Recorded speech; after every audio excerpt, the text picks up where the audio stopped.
Halo Gipi Squad yang ada di rumah, jumpa lagi bersama saya Didi, Kiki. dalam program kita Gipi Talk Mania. Mantap!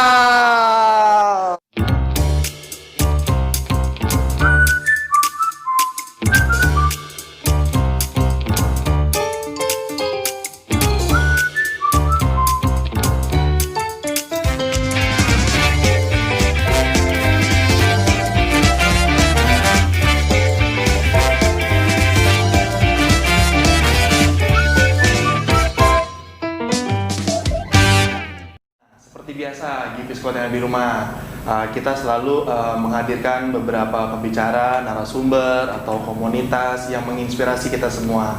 Nah, untuk kali ini spesial kita coba hadirkan salah satu dokter yang praktisi di bidang anak-anak ya, tepatnya ya? Iya. Yaitu adalah Dokter Caroline. Halo dokter. Halo, selamat Apa kabar? siang, baik. Siang. Selamat siang, Dok. Caroline aja nih. Dokter Caroline Mulawi. Dokter Caroline Mulawi. Iya. Oke. Oke. Dokter, gimana kabarnya? Baik. Baik. Oh, alhamdulillah. Nah, Dok, di masa-masa pandemi saat seperti yang saat ini kan banyak sekali ya, maksudnya kita tahu yang terdampak tuh mungkin hampir global ya. Iya. Iya, betul. Siapapun. Nah, menurut Nggak anak-anak doang sih. Iya. Semua. Bapak-bapaknya yang lebih stres sebenarnya, orang tuanya sebenarnya, Dok. Orang tuanya sebenarnya yang lebih stres dibanding anak ya. Iya. Di masa-masa pandemi seperti ini mungkin banyak banget beberapa orang tua yang mereka mulai sedikit worry terhadap anak-anak gitu. Mungkin kalau yang minggu-minggu kemarin masih oke Pak ya. Iya. 4 minggu sebulan di rumah Iya. masih oke. Tapi Betul. ternyata kan PSBB ini berjalan terus nih sampai batas waktunya yang mungkin ada beberapa kota yang masih memberlakukan PSBB masih. Sampai Jakarta juga masih kan? Jakarta mungkin masih. beberapa walaupun sudah mulai transisi Iya. ya. Tapi kan secara psikologis seorang anak ini kan tidak bisa disamakan dengan kita yang dewasa ya. Iya. Betul. Nah, mungkin dokter menyikapinya tuh seperti apa sih Dok kalau boleh tahu di masa-masa seperti ini? Iya, betul. Jadi di zaman Covid begini memang semua ya yang Iya, terdampak ya. Orang tua, anak muda, anak-anak, anak kecil. Tapi memang kelompok yang rentan untuk kena infeksi apapun sebenarnya Itu sih anak-anak. memang golongan orang tua sama anak-anak. Oh. Karena sistem imunnya memang kan belum terlalu berkembang, Iya. belum berkembang baik ya. Jadi mereka lebih rentan. Nah, memang perhatiannya selama ini kan hanya ke anak orang-orang yang tua ya. Yang anak-anak ini sebenarnya agak kurang Iya. kurang diperhatikan. Jadi kita juga harus sudah mulai hati-hati juga, terutama di masa yang PSBB yang mulai transisi, tapi kan udah mulai agak bebas nih. Iya. Jadi lebih banyak lagi orang yang tertular, mungkin karena kurang menjaga protokol kesehatan Iya. ya. Itu anak-anak itu yang jadi korban Iya. sebenarnya, karena anak-anak itu biasanya kan ikut orang tuanya. Nah, jadi kalau orang tuanya kena, biasanya anaknya juga pasti kena. Itu. Dok, kalau definisi anak umur berapa sampai umur berapa sih, Dok? Kan saya juga anak nih sebenarnya. Cuma kan kalau ke dokter pasti saya ditolak gitu kan. Iya. Masa definisi Indonesia. yang bisa ke dokter tuh umur berapa sampai umur berapa sih? Dari lahir sampai 18 tahun biasanya. Oh, 18 tahun itu masih Sampai ke 18 tahun ke dokter anak tuh ya. masih bisa, iya. Berarti 18 tahun ke atas dewasa remaja ya? Saya Iya, lewat, sudah Dok. mulai Saya 19. ke dokter penyakit dalam biasanya. Penyakit dalam. Iya. Gimana? Saya 19 lewat 1 tahun. Saya enak aja. Kemeja baru. Iya. Buat ketemu Bu Dokter. Dok, kan anak-anak nih kan sekarang malah tingkat stresnya tinggi banget ya dibanding iya. artinya yang dewasa juga stres. Karena kan belajar di rumah gitu kan, Iya. terus berkegiatannya juga kurang ya gitu. Maksudnya bermain yang tadinya bisa bersosialisasi sekarang nggak bisa. betul. Yang akhirnya cuma udah sibuk dengan urusan sekolah, berkegiatan juga terbatas, akhirnya gadget aja Dok. Nah itu gimana Dok? Gadget itu bisa memperparah tingkat stres anak atau justru bisa relaksasi gitu Dok? Jadi begini, memang pembelajaran jarak jauh ya. Ya. Jadi sekolah dari rumah itu Awal-awalnya sih seneng-seneng Seneng, aja, ya. karena kan di rumah, Di nggak rumah. ada sekolah Iya, ya, nggak senang bangun kayak pagi liburan. gitu ya. Cuma dengan berjalannya waktu kan ini sudah beberapa bulan ya. 5 bulan, Dok. Di rumah terus buat anak-anak itu sebenarnya menimbulkan stres, karena dia tidak bisa main keluar, Iya. nggak bisa ketemu teman, dibatasin kan kegiatannya, ditambah juga belajar terus Iya. kan, tugas-tugas sekolah lewat dari internet segala Internet macam. online, ya. Itu pasti menimbulkan stres. Jadi kita sebagai orang tua harus pintar-pintar untuk menjaga kondisi psikologis anak. Selain dari segi jasmaninya, Iya. gitu ya. Nah itu yang kita harus hati-hati karena terlalu banyak gadget ya, artinya dengan komputer dengan apa. Kalau tidak dibatasi waktunya juga buat anak-anak juga terganggu pasti. Iya. Ya. Nah, cara ngenalin anak stres tuh gimana, Dok? Ini kan Nah, iya. kalau orang tua kelihatan ya, Dok, ya. Nah, Iya. mengenali ciri-ciri anak kita tuh sedang stres tuh gimana? Indikasinya apa? Gitu? Biasanya anak-anak yang tadinya ceria terus jadi murung atau dia berubah-berubah mood biasanya. Oke, ikan ya. Itu cupang ya. Iya. Jadi moodnya yang tadinya tiba-tiba marah-marah, Oh. tiba-tiba sedih, terus kemudian menarik diri. Jadi yang tadinya aktif anaknya juga jadi diem aja itu. Kemudian juga tidurnya terganggu. Itu juga bisa ya. yang Jadi biasa tidur sulit siang gitu ya. sulit tidur atau saat tidur tiba-tiba terbangun terus susah tidur lagi.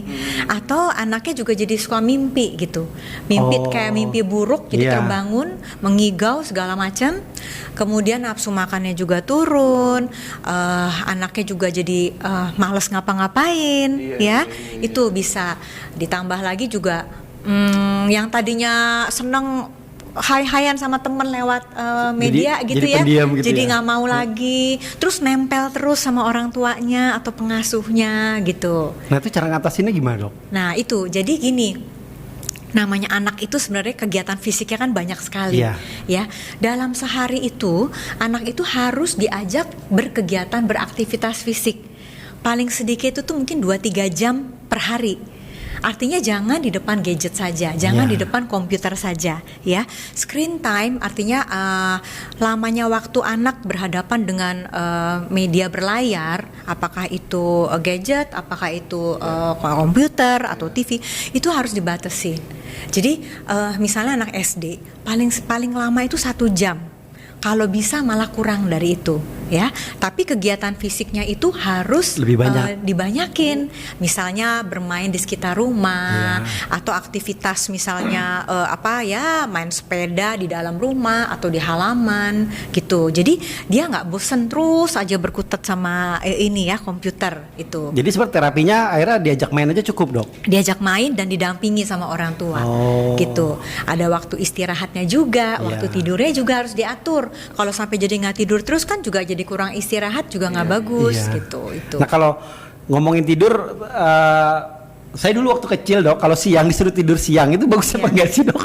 Ini pertanyaan titipan sebenarnya kan banyak banget orang tua yang siang itu anak sekolah, ayo tidur Iya. misalnya gitu, tidur siang Iya. itu Tapi anak sekolah sekarang enggak ya? jam 12 pulang dia kadang-kadang lanjut ya, Iya, ikut betul. ekskul atau apa, udah kayak orang kerja sekarang, pulangnya jam Pulang 3, sore. jam 4, iya. Itu bagus gak, Dok, kalau maksudnya tidur siang itu memang dianjurkan misalnya untuk stress release misalnya buat anak? Jadi gini, kalau zaman kita dulu kan kegiatan sekolah nggak panjang, Iya. ya nggak banyak kegiatan les ini itu. Jadi memang tidur siang itu udah suatu hal yang biasa. Iya. Tapi kalau saya lihat anak sekarang itu kan kegiatannya penuh sekali ya, padat ya. Jadi kadang-kadang pulang aja udah sore, belum kerjain tugas, belum les-les.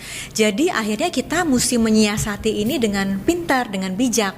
Kalau ada waktu, mungkin tidur siang kalau zaman kita 1 jam, 2 jam, iya. ini cukup 15 menit lah atau setengah jam asal ada waktu.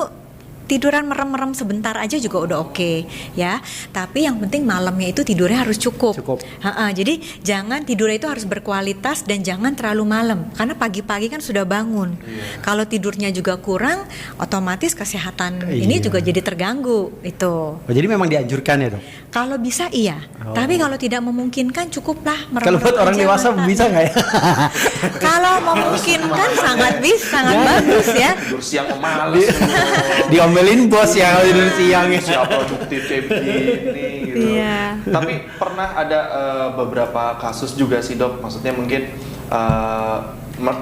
anak ini menerapkan tidur siang gitu ya, Iya. yang terkadang jam 2 tidur, jam 5 bangun, tapi malamnya mereka malah susah tidur tuh dok. Oh, iya. Nah itu normal nggak tuh kalau kayak gitu? Aktif kan di kala mama papanya tidur, udah Iya. mempersiapkan tidur. Ini si anak kecil diajak tidur nggak mau uring-uringan, dia malah buka mainan segala Iya. macam kayak gitu-gitu. Jadi gini, tidur siang itu juga bukan berarti selama-lama yang dia mau ya. Iya.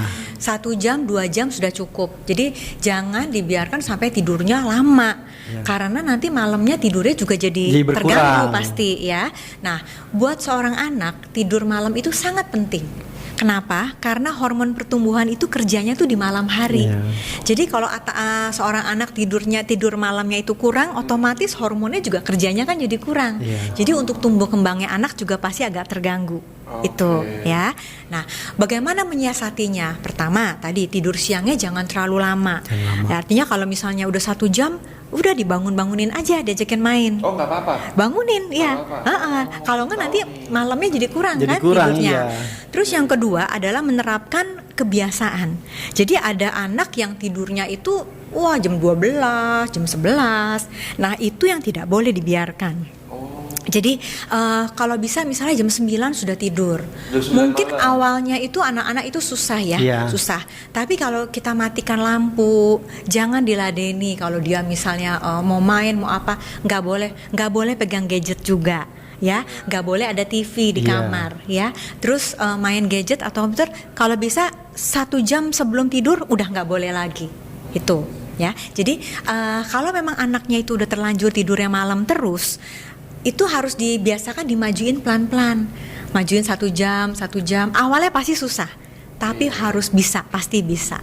Ya, jadi lampunya digelapin, terus kemudian kalau diajakin main ya orang tua jangan bangun, malah menyediakan mainan gitu, Iya, tuh anaknya tambah aktif. tambah aktif. Jadi udah biarin tidur aja. Walaupun dia sampai nangis histeris gitu. Iya, awalnya pasti sulit, tapi lama-lama itu anak akan belajar dan dia akan terbiasa nanti. Nah, jadi cuma masalah kebiasaan aja sebenarnya. Kebiasaan, karena orang tua kan nggak tega, Iya, ya kan? betul. Aduh ini nggak enak, udah deh mainan Iya, lagi. Nah itu iya. yang anak itu nggak akan bisa nanti. Iya, kalau anak Gitu. udah nangis itu kan berisik ya. Gitu. Iya, Kadang kita yang nyari amannya aja orang tua, ya Iya. udah handphone, diem Nah gitu. itu nggak boleh tuh, Itu. apalagi gadget nggak boleh.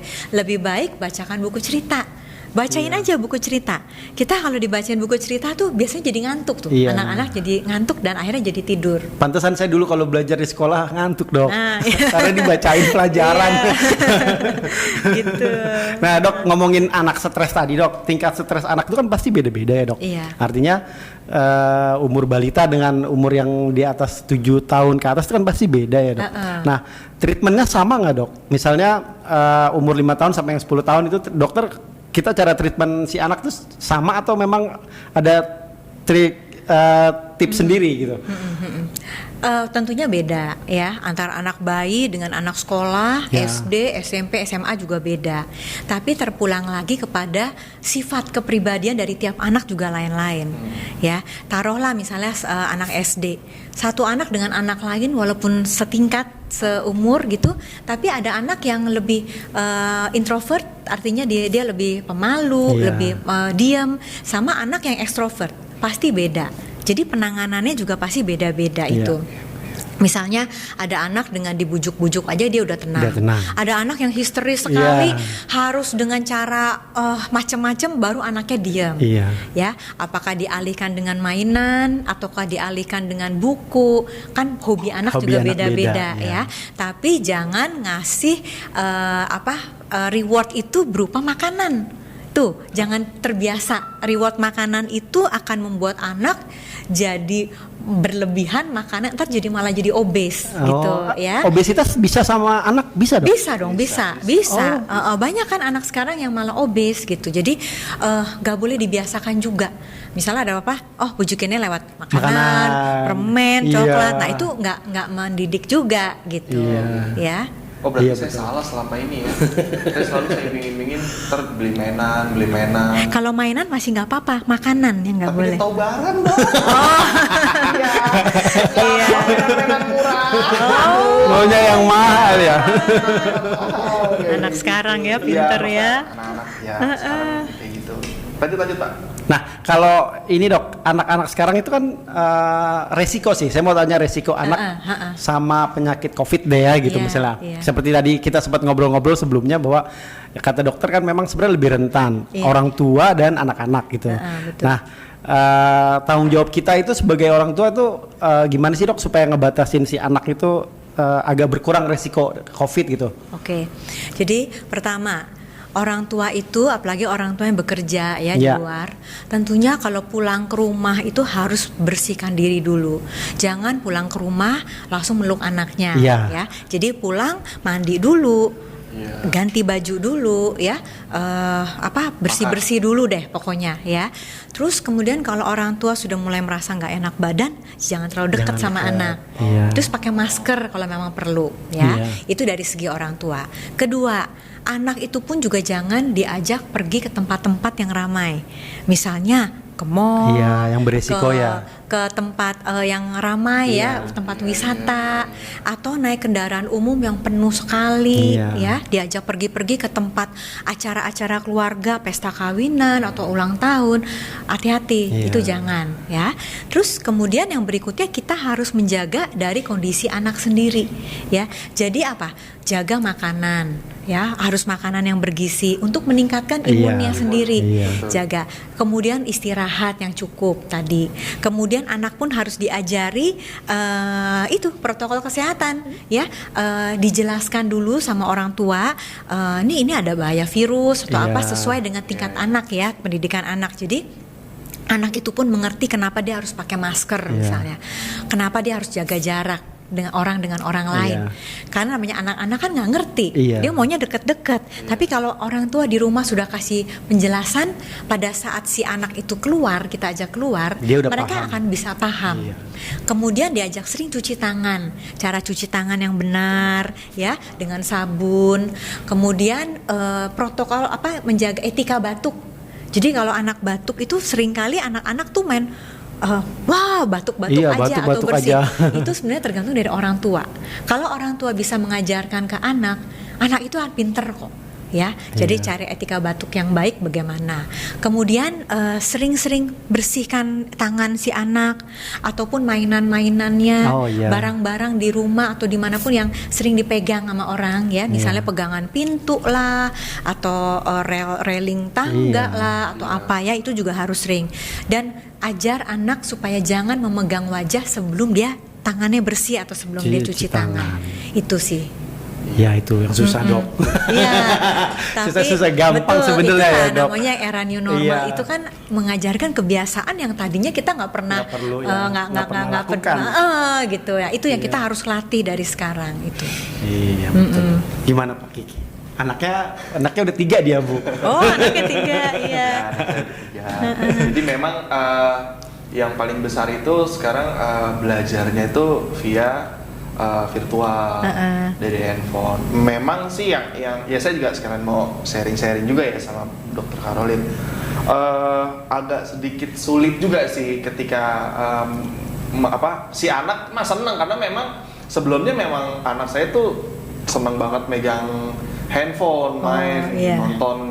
Memang selalu yang dia lihat tuh yang memang dengan dunianya, misalkan mobil-mobilan atau apa seperti itu. Cuman memang yang menjadi kendalanya dia atau mungkin secara batinnya dia belajar via handphone itu bisa diserap atau enggak. Berarti kan harus ada orang ketiga, misalnya orang tuanya. Jadi orang tuanya yang melihat dulu, nanti saya yang menjelaskan ke si anaknya seperti itu. Cuman semakin kesini kok saya melihatnya jadinya tuh seperti apa ya? Jadi ketika ada bahan dari gurunya, kita nonton sama-sama sama anak sama mamanya nonton. Setelah itu kita terapin, saya sediain whiteboard di rumah untuk belajar segala macam. Tapi setelah itu ketika jamnya udah selesai, terus dia main, jeda 4 jam lah. Saya coba mengulang kan. Tadi abang apa aja sekolah gitu sama guru di handphone. Lupa. Gitu. Bahkan dia malah lebih mengingatnya tuh pada saat dia main ketika ada ponakannya dateng segala macam. Lupa udah tuh sama pelajaran atau apa. Kayak Nah, gitu. Dok, ngomongin tadi gadget, resiko umum sama anak terlalu banyak gadget tuh apa sih, Dok? Yang pernah datang ke dokter misalnya gangguan-gangguan apa gitu? Biasanya itu karena terlalu, makanya itu kan harus dibatasi. Iya, Namanya screen time. Cuma anak sekarang kan susah ya, Mau Dok nggak ya. mau Iya gitu gitu, ya. susah. Jadi harus pinter-pinter bagi waktu. Kan kalau pelajaran itu kan nggak mungkin nonstop ya. Iya, Pasti kan ada beberapa Ada waktu, jedanya, terus ada iya. jeda. Nah, jeda itu dipakai untuk anak kalau bisa melihat pandangan yang jauh atau yang kalau ada tanaman atau apa tuh yang hijau-hijau tuh, supaya matanya istirahat. Kalau enggak dia akomodasi terus, matanya juga lelah pasti. Ya, mata lelah itu biasanya anaknya juga kadang-kadang bisa pusing, Iya. sakit ya kepalanya, atau dia lemes, mual segala macam karena terlalu banyak lihat ke layar. Ya, jadi itu harus pintar-pintar, makanya dibatasin itu. Biasanya 1 jam melihat layar, anaknya juga istirahat. Ya, jadi sama orang dewasa sebenarnya sama. Iya. Jadi kalau udah lihat layar jangan terus nonstop. 1 jam stop, jalan-jalan dulu lah. Kalau ada kebun ya syukur-syukur ya. Iya. Lihat-lihat yang tanaman atau apa gitu. Jadi dia rileks. Atau lihat ke atas, lihat ke langit atau apa yang jaraknya yang jauh-jauh gitu. Itu aja. Ha. Jadi akhirnya lebih ke mata akhirnya, Dok. Lebih ke mata. Lebih- Kemudian postur tubuh juga. Oh iya, posisi ya. Postur tubuh kalau misalnya dia terlalu konsentrasi ya lihat ke layar, tapi bungkuk lah atau posisinya nggak benar, nanti Iya. kan akibatnya kan ke otot-ototnya juga jadi pegel-pegel Iya, lah apa ya, iya. itu juga sering kali postur tuh dari situ. Nah, Dok, saya ada ini juga, Dok. Banyak bayi itu kan diurut itu nggak sih, Dok? Agak melenceng sih dari yang stres tadi gitu. Masa bayi itu diurut boleh, Dok? Ya, urut pada bayi itu memang harus yang tenaga yang mengerti banget ya. Iya, kalau di Jadi- kampung-kampung itu kan biasa ke dukun urut ya, Urut gitu ya. iya. Tapi itu dibolehkan nggak sih, Kalau Dok? Sebenarnya dari segi anak sih nggak ada masalah. Oh, nggak ada masalah. Yang namanya urut itu kalau pada bayi biasanya itu sebenarnya cuma dielus aja. Iya, Ya, nggak pakai kita juga tenaga. sebagai orang tua juga bisa Oh. asal dielus-elus aja. Mau pakai baby oil atau apa, kan nggak kencang-kencang tenaganya, Iya. ya kan? Lebih ke arah kontak fisik sebenarnya. Jadi dia merasa nyaman Iya. gitu. Boleh. Tapi kalau misalnya urutnya itu karena anaknya sakit atau misalnya karena jatuh atau Iya. apa, hati-hati ya. Kadang-kadang main langsung diurut aja ternyata memperburuk gitu. Nah, itu mesti hati-hati sekali. Apakah kesleo ataukah patah tulang atau apa? Ada yang diurut-urut malah tambah parah. itu yang harus lagi. hati-hati ya, Itu Dok, yang nggak ya. boleh. Oh, tapi kalau dalam kondisi sehat malah nggak sehat apa-apa ya? Boleh. Tapi ya kan nggak, tenaganya nggak Iya. besar ya. Itu sih nggak masalah. Itu hanya memberikan kenyamanan dan comfort aja. Oh, iya benar. Saya waktu kecil sering diurut sih, Dok. Oh iya, yang enak Waktu tidur, bayi. enak makan ya katanya. Cuma nangis, Dok, gitu. Karena kan memang ke dukun anak tuh kan mijitnya saya nggak tahu deh tuh. Itu yang nggak boleh. Kalau misalnya terlalu kenceng gitu nggak boleh. Anak itu cukup asal ada sentuhan aja sebenarnya. Oh. Ya kayak kita gitu kan. Dielus Itu aja. pules ya. Heeh. Iya bener. Sebenarnya hanya sentuhan fisik. Iya. Nah, lanjut, Dok. Soal masalah stres tadi, saya tertarik juga sih anak karena memang selama ini kita jarang banget mengenali kalau anak tuh ternyata bisa stres dan Iya, tadi dokter udah bilang bahwa gejala-gejala stresnya juga sudah dibilang, cara mengatasinya sudah dibilang gitu. Nah, kalau misalnya, Dok, itu masih berlanjut, itu memang akhirnya disarankan harus ke dokter aja apa Mas ada terapi lanjutan gitu apa gimana, Dok? Oke, jadi mungkin pertama orang tua harus lihat gejalanya dulu ya. Iya. Tadi saya lupa sebutkan satu, anak yang sudah terbiasa tidur tidak ngompol, tiba-tiba jadi ngompol. tidak ngompol. Jadi anak kan ada yang udah nggak ngompol lagi nih ya, nggak oke. ngompol. Oh, tiba-tiba ngompol Tiba-tiba lagi. ngompol, itu juga pasti ada sesuatu. Ya, kalau waktu zaman sebelum COVID saya suka tanya tuh di sekolah ada masalah nggak? Iya. Ya, atau dia ada ribut sama teman atau dimarahin guru atau apa. Nah, dia karena ada reaksi tapi dia nggak berani, dia tekan ke bawah alam sadarnya sampai akhirnya jadi malam ngigo lah Iya. atau terbangun atau ngompol. Oh. Nah, itu mesti digali dari orang tua. Nah, kalau misalnya dari orang tua sudah tahu penyebabnya, kan kita bisa kita jelasin, kita kita hibur. Tapi kalau dengar dari orang tua aja udah gak mempan gitu, Iya. masih anak, ya harus bawa ke ahlinya gitu. Ada harus ke dokter-dokter juga ya. Iya. Pertama sih yang harus dicari mungkin anak itu memang benar stres atau ada masalah kesehatan, Iya. ya kan? Atau masalah kesehatan misalnya ada yang nggak enak dari badannya, dari perutnya atau nggak enak di apa ya gitu ya, kita kan harus periksa ke dokter. Tapi kalau dari segi organik, dari segi ininya nggak ada masalah, berarti mungkin dari psikologisnya gitu. Nah ngomong ngompol tadi dok, ada beberapa kasus ngompol tuh sampai SMP kadang masih ngompol tuh kenapa dok? Iya beneran ada ya dok ya? Betul. Gitu. Jadi Iya. kalau misalnya yang tadi ya, dari anak terus sudah nggak pernah ngompol, tiba-tiba jadi ngompol, pasti ada sesuatu ya, ada masalah, entah itu masalah psikis atau masalah memang ada kelainan, ya, apakah dia kelainan di kandung kemihnya ya, dan banyak lagi itu harus ke dokter berarti.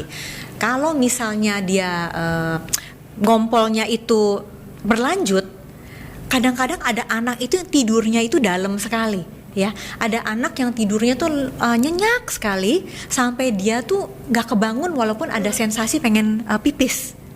Itu bisa. Jadi dia tidur aja. Nah, bagaimana mengatasinya? Sebelum tidur mungkin 2 jam 3 jam jangan banyak minum.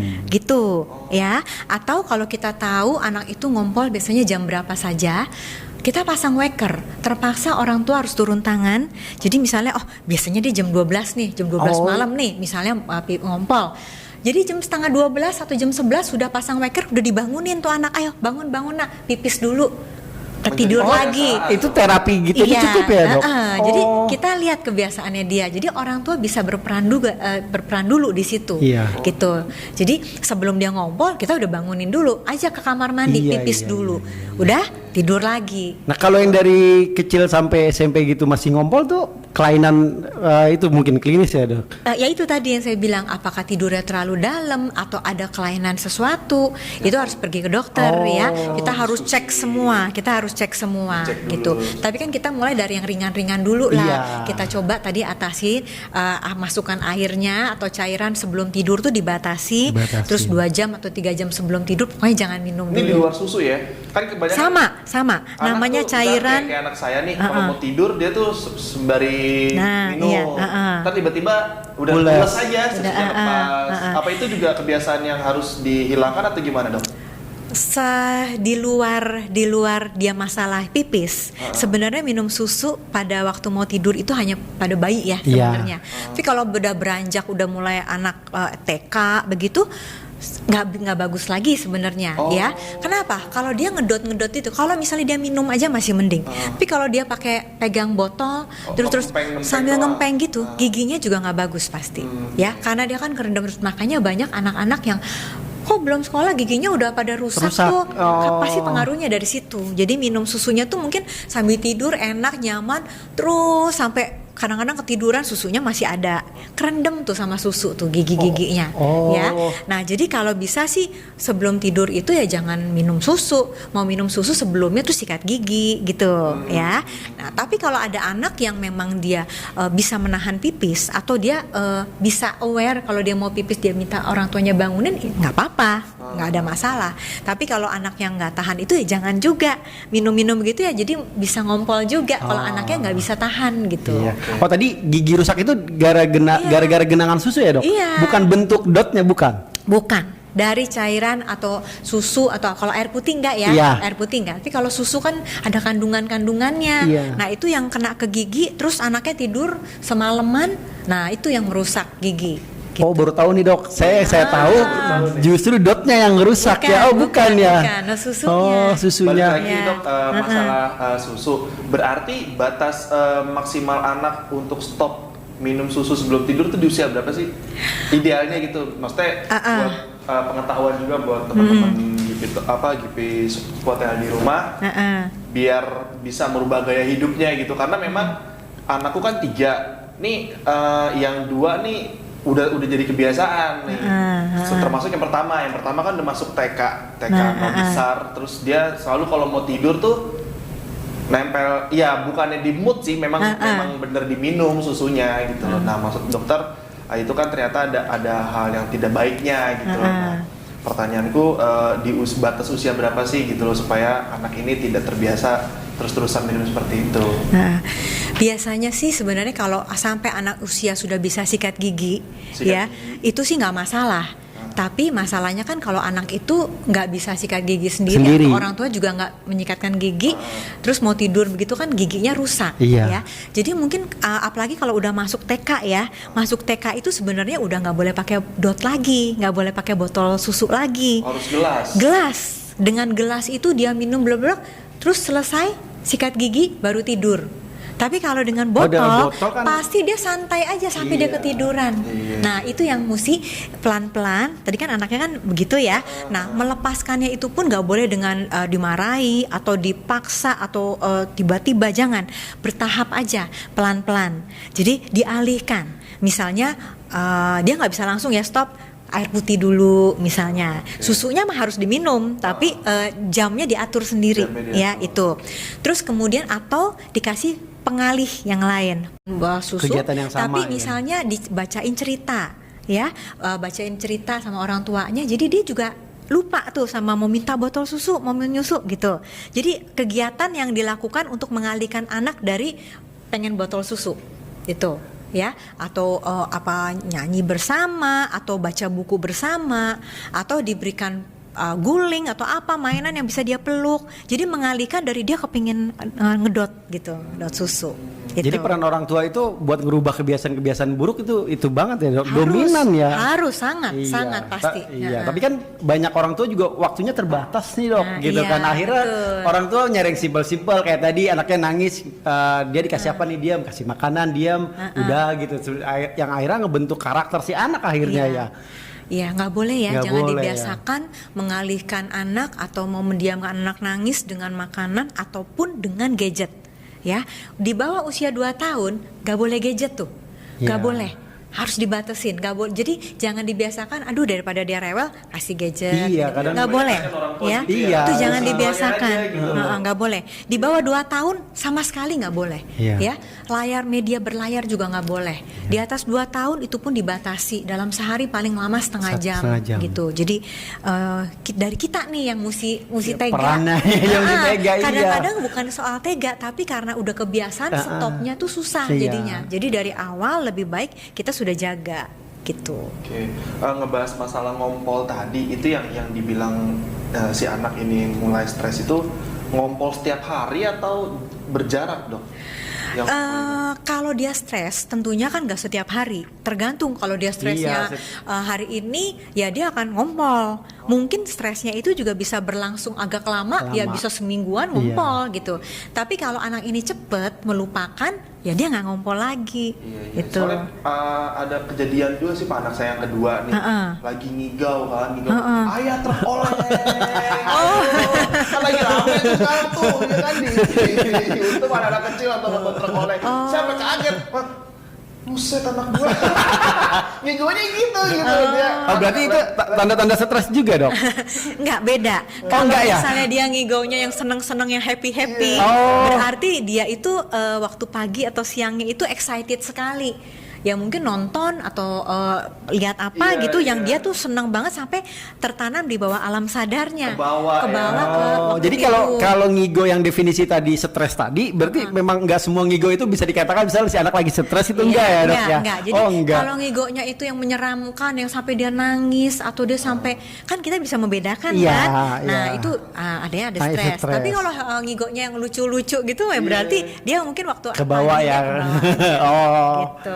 Tapi kadang saya juga jadi gimana ya, jam 2 pagi ya kan saya juga maksudnya ibunya udah tidur, saya juga udah sebentar lagi mau tidur, kaget kan, ada siapa kayak gitu kan. Merem senyum langsung ayah truk oleng. Wah gue nonton truk oleng nih ya udah kita besoknya kadang-kadang saya bercanda ngobrol, adik semalam ngigu apa? Namanya nggak ingat pasti. Berarti emang nggak semuanya bisa kita definisikan stres ya dok ya? Enggak. Tergantung ya. Iya. Saya pikir kalau anak ngigo berarti stres gitu. Enggak ya, Dok. Ya udah, udah hampir sejam lebih, Dok. Hampir sejam ya? Oh iya. Nggak berasa loh gitu Iya. kan. Dok, mungkin ada pertanyaan nih terkait dengan COVID-19 saat ini ya. Untuk maksudnya anak-anak ini tingkat kerentanannya tuh cukup tinggi atau rendah sih? Maksudnya untuk si COVID bisa menular ke anak-anak gitu? Sekarang gini, kalau pasti anak-anak lebih rentan sebenarnya ya. Kita yang mempengaruhi anak itu lebih gampang terkena COVID itu sebenarnya anak-anak yang punya latar belakang misalnya gizi yang kurang ya, nah atau ada penyakit yang lainnya. Penyakit bawaan. Jadi sama kayak orang dewasa ya, Dok? Sebenarnya hampir sama ya. Nah, jadi kan ada juga kan anak yang nggak kena COVID juga ada, tapi kok anak ini ada yang rentan. Jadi tergantung dari bawaan anak, tiap-tiap anak beda-beda. Gitu. Oh, jadi tergantung sama orang dewasa ya, Dok? Iya, Penyakit iya. bawaannya ada Iya, penyakit penyerta ada penyakit ya. penyerta, Iya. biasanya anak pasti akan lebih rentan gitu. Kemudian misalnya gizinya kurang atau ada lagi sedang terapi kemoterapi atau apa, itu juga pasti kan lebih rentan lagi. Iya. Tuh. Jadi yang penting adalah jaga kesehatan anak ya semaksimal kita ya. Bukan hanya dari dasarnya dia waktu dari kecil misalnya. Imunisasi juga tuh penting kan. Kalau misalnya kita nggak imunisasi, anaknya rentan terkena penyakit ini gampang juga kenanya nanti ya. Terus kemudian ASI juga, ASI kan juga penting tuh dari awal bayi baru lahir tuh supaya imunnya juga bagus kuat. ya. Terus kemudian olahraga tadi, kegiatan fisik, kena sinar matahari juga tuh penting juga untuk jaga kesehatan. Nah hal-hal seperti itu kan mempengaruhi juga tingkat kerentanan seorang anak itu, daya tahan tubuhnya gimana. Iya. Kalau tingkat sembuhnya itu gimana, Dok? Lebih tinggi ke anak apa orang dewasa? Orang dewasa. Ya itu tadi. Kembali ke fisik. Iya. Kalau misalnya anaknya punya penyakit penyerta atau gizinya nggak bagus, ya pastinya kan lebih hebat dong infeksinya. Tapi kalau ada anak yang daya tahan tubuhnya kuat, bagus ya mungkin cuman ringan-ringan saja. Ya boleh dikatakan resikonya sama orang dewasa sama ya? Iya betul. Kirain Gitu. anak-anak kan imunnya kadang masih bagus gitu kan? Mungkin tingkat sembuhnya jadi anak-anak tuh lebih tinggi, atau enggak ya? Ternyata tergantung Enggak juga, ya. iya. Oh. Tapi seorang anak yang dikatakan anak-anak ini bisa menjadi carrier juga nggak sih? Carrier. Bisa sih, bisa dong. Semuanya sama, dewasa atau anak sama. Bisa dia membawa virus, tidak dia menularkan orang lain, tapi dia tidak ada gejala. Iya. Bisa aja. Bisa. Oh bisa ya, Dok ya. Dong, bisa. Jadi sebenarnya nggak ada beda sama sekali ternyata ya, Dok ya, antara orang dewasa sama anak tentang COVID ini ya, Dok. Iya, sama. Sama. Tapi memang kalau secara by data sendiri pun juga menurut dokter anak-anak tuh secara diagramnya tuh makin naik atau gimana sih? Maksudnya di Indonesia saat ini ya, maksudnya kan tingkat orang yang terkena penyakit COVID-19 ini rasionya maksudnya, Dok, rasionya antara orang dewasa dan anak-anak ini apakah saling berjalannya sama atau lebih didominasi Dominasinya sih orang dewasa. Orang dewasa. Jadi pada anak itu cuma berapa persen gitu, kecil sih, kecil. Ya. Tapi ya itu anak juga dapetnya dari orang dewasa. Dari orang tuh. dewasa rata-rata. Ya, dari orang dewasa, Iya. dari orang tua yang deket-deket deh. Iya. Nah, Kan nggak mungkin anak-anak ke mall sendiri kan nggak mungkin. Betul. Ini ada satu contoh kasus saya pernah baca di salah satu portal media online. Seorang ibu melahirkan anak, langsung anaknya terkena COVID. Ya, kalau seorang ibu, biasanya nih sekarang kondisi sekarang ini ibu yang mau melahirkan, kita tuh cek dulu tuh COVID-nya, ya, cek. Kemudian penataan ruangan bersalin pun sekarang juga sudah ditata sedemikian supaya mencegah ibu yang COVID ini menularkan ke bayi, ya. Biasanya penularan itu lewat udara, jadi bukannya lewat apa namanya genetik tali gitu langsung pusat, itu enggak ya? bukan, Oh, bukan. enggak ya? Tapi lebih ke arah itu ya, penularan langsung jadinya itu. Nah, jadi kalau memang ibu-ibunya tuh kita sudah tahu dia memang COVID misalnya, pada saat dia melahirkan pun kan kita udah harus siap. Iya. Kita harus siap. Jadi mungkin bayi sama ibunya terpaksa harus nggak boleh barengan dulu. Gitu kalau memang ibunya Iya, positif ya. Terus kemudian pakai masker atau apa. Jadi kita udah ada protokolnya. Iya. Itu. Dokter selama ini kalau menangani pasien di masa pandemi ini protokolnya juga sama, Dok? Sama. Dari mulai melahirkan si ibu kita cek dulu semua, yakin bahwa ibunya bersih segala macam. Jadi supaya melindungi bayinya juga. Oh. Gitu. Iya. Luar biasa. Tak terasa. Jadi sono deh. Lagi seru, tadi saya potong nggak boleh. Oh ya, Dokter Caroline, maaf, ngomong-ngomong masalah dunia anak, mungkin ada teman-teman GP Squad yang di rumah yang pengen datang untuk diskusi dengan Dokter Caroline, mungkin bisa datang ke rumah sakit Omni Pulomas. Dokter praktek setiap hari apa, Dok? Saya di Omni Pulomas dari Senin sampai hari Sabtu jam 10 sampai jam 12 siang. Oke. Kemudian sore Senin, Rabu, Kamis jam 6 sampai jam 8. Setiap hari tuh ada. Omni Datang temuin deh tuh buat tiap hari. dulu pastinya di musim-musim saat ini memang harus buat janji dulu ya. Iya. Seperti itu. Nah, Dok, ada pesan-pesan nggak, Dok, buat sebelum kita para orang closing. tua nih, gitu, buat para Oke. orang tua menyikapi anak-anaknya, menghindari stres tadi, terus menghindari dari wabah COVID ini, Dok. Iya. Beli Tamiya lah. Iya. Sama Lego dah. Gimana, Dok? Jadi di zaman COVID ini kita sama-sama ya berperang Ya. melawan COVID sambil menantikan vaksin yang akan keluar nanti Ya. ya. Dampingi anak. Ya, jaga anak kita, dampingi, kemudian beri semangat ya. Jangan lupa menjaga kesehatan anak dengan makanan yang bergizi, kemudian protokol kesehatan diajarkan ke anak, dan jangan lupa vaksinasi ya. Memang orang tua sekarang banyak yang takut tuh bawa anaknya ke rumah sakit. Tapi coba orang tua harus memikirkan juga untuk kedepannya. Kalau anak tidak divaksin, nanti suatu saat penyakit yang tadinya sudah tidak pernah ada. Jadi merebak lagi, itu malah bikin repot. Ya, jadi orang tua jangan khawatir bawa anak ke rumah sakit, tentunya lihat-lihat kondisi. Seperti kami di Rumah Sakit Omni Pulomas, poli anak kita juga udah terpisah tuh dari poli yang lain. Iya. Jadi kita punya ruang tunggu sendiri, nggak campur sama dewasa sama sekali. Normal, ya. Iya benar. Jadi kita jaga juga supaya orang tua nyaman, anaknya juga aman, ya. Terus kemudian yang tadi itu. Besok mau ke rumah sakit Omni Pulomas. Oh ya silakan. Jadi sudah kita aman lah, menyenangkan lah di ruangan kita ya. Dokter-dokternya juga siap membantu lah. Nah, selesai sudah acara kita kali ini.